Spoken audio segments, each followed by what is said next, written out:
আর একদিন পরেই কিন্তু ইন্ডিয়া ইংল্যান্ড টেস্ট সিরিজ শুরু হচ্ছে, আর একদিনের অপেক্ষা। আর সবার আগে যে প্রশ্নটা আপনার কাছ থেকে জানতে চাইব, এই প্রথম গম্ভীর এবং লক্ষণ দুজনেই ড্রেসিং রুমে। ইয়েস, এবং কপিল দেব কথা বলতে গিয়ে মনে পড়লো যে কপিল দেব এত ট্রাভেল করেন।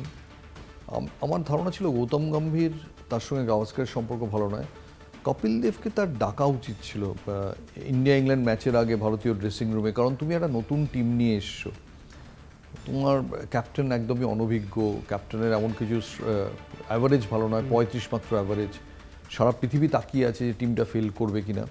এই সময় কপিল দেবের ইংল্যান্ডে যেরকম পারফরমেন্স, শুধু 83-তে বিশ্বকাপ নয়, 86-তে সিরিজ জেতা, টেস্ট সিরিজ 2-0 জেতা টপ ইংল্যান্ড টিমকে হারিয়ে, কপিল দেবকে ইন্ডিয়ান ড্রেসিং রুমে তার নিয়ে যাওয়া উচিত ছিল। আমি আজ অবধি কোনো ছবি দেখিনি, কপিল দেব বিরাট কোহলি ছবি দেখিনি। আমি মনে করতে পারছি না কপিল দেব জসপ্রীত বুমরার কোনো ছবি দেখেছি বলেছে। শুনেছি একটা ইভেন্টে দুজনে 5 মিনিটের জন্য একসঙ্গে হয়েছিলেন। কপিল দেব একটা হিউজ ফ্যাক্টর। এবং ইংল্যান্ডে নতুন টিমকে ইন্সপায়ার করতে অস্ট্রেলিয়া কিন্তু এগুলো ব্যবহার করে, অস্ট্রেলিয়ান গ্রেটদের নিয়ে এসে। ভারতীয় দল সেটা করেনি দেখলাম। গম্ভীর এবং লক্ষ্মণ দুজনে আছেন। মনে রাখতে হবে বিরাট কোহলিও লন্ডনে রয়েছেন। মনে রাখতে হবে ব্রিটিশ মিডিয়া বলে একটা বস্তু আছে যাদের একদমই পছন্দ হচ্ছিল না যে বিরাট কোহলি ছাড়া ভারতীয় দল এসছে। মনে রাখতে হবে স্পন্সরদের পছন্দ হচ্ছে না বিরাট কোহলি ছাড়া ভারত এসছে। কাজে ভারত যদি সামান্য বিপন্ন হয়, তুমি ধরে রাখো চারপাশ থেকে বলা শুরু হবে যে বিরাট না থাকলে তো এটাই হওয়ার ছিল।